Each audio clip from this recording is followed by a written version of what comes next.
থাকে কিভাবে এর সাথে আপনারা জড়িত আপনারা এখানে চেষ্টা করতে দাঁড়ান আপনি চেষ্টা করতে দাঁড়ান আপনি চেষ্টা করতে দাঁড়ান যে জায়গার ভিতরে সারা বাংলাদেশে বঙ্গবন্ধু একটা ছবি নাই হাসিনার একটা ছবি নাই এখনো পর্যন্ত এখানে ভিতরে হাসিনার ছবি থাকে কিভাবে থাকে কিভাবে এখানে আপনারা সাথে জড়িত আপনারা মিলিতভাবে মিলে দেশটা নষ্ট করার জন্য আমার চক্রান্ত সাম্প্রদায়িক যেগুলো সম্পূর্ণ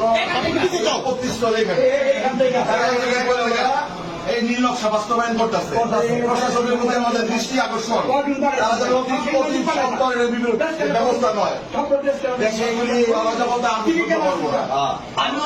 আমরা হিন্দুদের আমি চাই না, তারা হিন্দুদের দালাল মানুষের দালাল তাদের বসবাস করার অধিকার নাই। সাংবাদিক ভাইরা যদি দালাল না হতো আজকে পর্যন্ত শেখ হাসিনা আগামীর শেখ মুজিবুর রহমানের ছবি আলম করে আজকে তার উপর বসে আছে। এটার ব্যাপারে প্রশাসন আসু দৃষ্টি দিব, নয়তো আমরা হাতে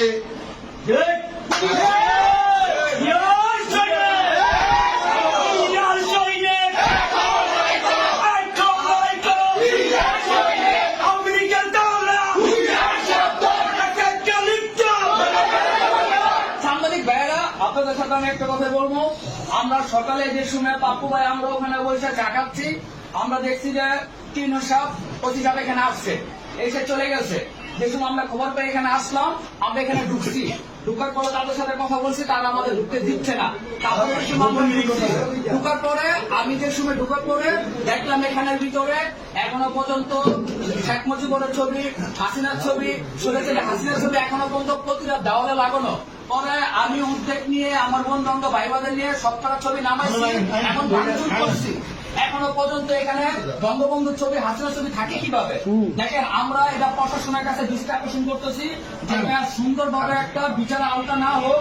আর যারা এখানে মুক্তিযুদ্ধের সাইনবোর্ড লাগায় বসে আছে, তারা কিন্তু এদেশের নাগরিক পরিচিতি, তারা এদেশের নাগরিক না, তারা হচ্ছে হাসিনা দূষণ, তারা হচ্ছে আওয়ামী লীগের দালাল, তারা হচ্ছে ইন্ডিয়ার দালাল। তাদের বিরুদ্ধে ব্যবস্থা না হোক আর এই অফিসটা বন্ধ থাকবে, সাংবাদিকদের অফিসটা বন্ধ থাকবে। আর এখানে যে পরিচয় দিচ্ছে সে কমান্ডার, সেই কিন্তু হাসিনা দালাল। আমি এখানে সে সব ছবি পাইছি, তো আপনারা আসেন, আমরা ছবি পাইছি, আপনারা আসেন, সাংবাদিক সব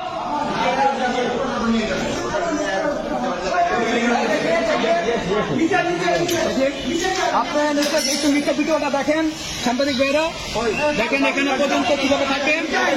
আমি হুমান বলছি, বঙ্গবন্ধু যুবদলের সাংগঠনিক সম্পাদক, আমি সব আলোচনা করছি। এখনো পর্যন্ত থাকে কিভাবে? এখানে তো বঙ্গবন্ধু ছবি সব এখানে ভিতরে আছে, আর আমি তো না করছিলাম ভিতরে সব কিভাবে থাকে দেখেন এখনো পর্যন্ত কিভাবে থাকে এখনো কিভাবে থাকে নামাইছি, সকলে ভাঙচুর করছি কিভাবে এখনো পর্যন্ত আর অফিস বলে আপনি তো বন্দর থানা যুব দলের সাংগঠনিক সম্পাদক, আপনার নামটা? আজকে আপনারা এখানে আসছেন কি উদ্দেশ্যে এবং কি পেলেন? আমরা যে সময় ওখানে বসে স্থানে কথা বলতেছি, আমি পাপ্পু ভাই, আমরা সব একত্রে বসে কথা বলতেছি। আমরা দেখলাম যে এখানে আপনার যে ওসি সাহেব আসছে, আসার পর চলে গেছে। আমরা ভাবছি যে আমাদের এলাকায় হয়তো বা কোনো কিছু হচ্ছে কিনা, ওই সাথে আমরা কথা বলতে আসবো। ওসি সাহেবকে কথা বলছি, ওই সব চলে গেছে। তো আমরা গোপন সূত্রে খবর পাইলাম যে এখানে বসে মিটিং হচ্ছে। এই সময় আমরা ভিতরে ঢুকতে চাই, আমাকে মুক্তিযোদ্ধা ঢুকতে দিচ্ছে না। আর আমরা দুর্বলভাবে ঢোকার পরে দেখি যে দেওয়ালের ভিতরে অসংখ্য হাসিনার ছবি, বঙ্গবন্ধুর ছবি ঝুলানো। তাদের প্রশ্ন করলাম যে এখনো দেশ স্বাধীন 5 মাস, এই ছবিটি এখনো বন্ধ থাকে কিভাবে? তারা আমাদের বাধা দিচ্ছে ছবিটি ভাঙার জন্য। তারপরে আমরা সবাই মিললে এককভাবে উদ্যোগ নিয়ে সব ছবিটি নিচে নামাইছি, এমন যা ছিল সব নিচে নামে ভাঙচুর করে এখানে বন্ধ রাখছি। আর আমরা ভিতরে যারা বসে আছে তারা হচ্ছে আওয়ামী লীগের দালাল, হাসিনার দালাল। তারা এখনো পর্যন্ত মনে করেন যে দেশটা অরাজকতার সৃষ্টি যেতে হয়, দেশটাকে ধ্বংসের পর্যায়ে যায়, তারা পাইতারা করতেছে, আমরা তার ভিতরে বসে রাখছি।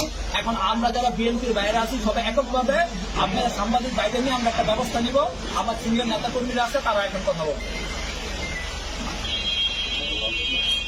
আসলে এই জিনিসটা এখন তো সারা বাংলাদেশে একটা আমাদের হিন্দু ভাইয়েরা যারা যারা আছে তারা নিরাপদ আছে, অথচ একটা পার্শ্ববর্তী দেশ এই সরকারকে এবং দারিদ্র্যকে সমালোচনা করার জন্য বিশ্বের কাছে ভাবমূর্তি বাংলাদেশে নষ্ট করার জন্য একটি চক্রান্ত হচ্ছে। সেই চক্রান্তের একটি অংশ হচ্ছে আজকের এই মুক্তিযোদ্ধা, তথাকথিত মুক্তিযোদ্ধাদের মিটিং। এই মিটিং এর মাধ্যমে তারা এই অত্র অঞ্চলে কিছু হিন্দু অধ্যুষিত লোক আছে, ইস্কন আছে, এবং এই ইস্কনদের নিয়ে একটা আমার মনে হয় এখানে বড় একটা ষড়যন্ত্র এই জায়গায় হচ্ছে। আমি আমার উদ্যোতন যারা নেতা আছে তাদেরকে অবগত করেছি। বাকি বিষয়টা তাদের উপরে সিদ্ধান্তের উপর আমরা সিদ্ধান্ত নেব। এখনো সত্যি তারা এই জায়গায় আছে। দেশের এই পরিস্থিতিতে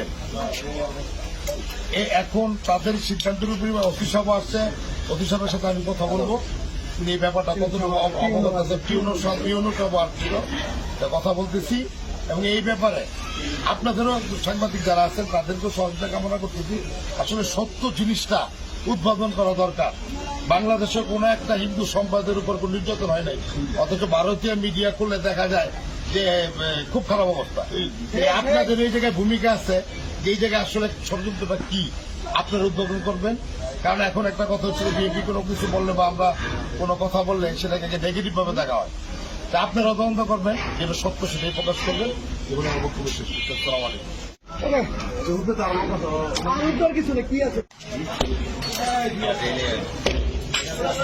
উপরে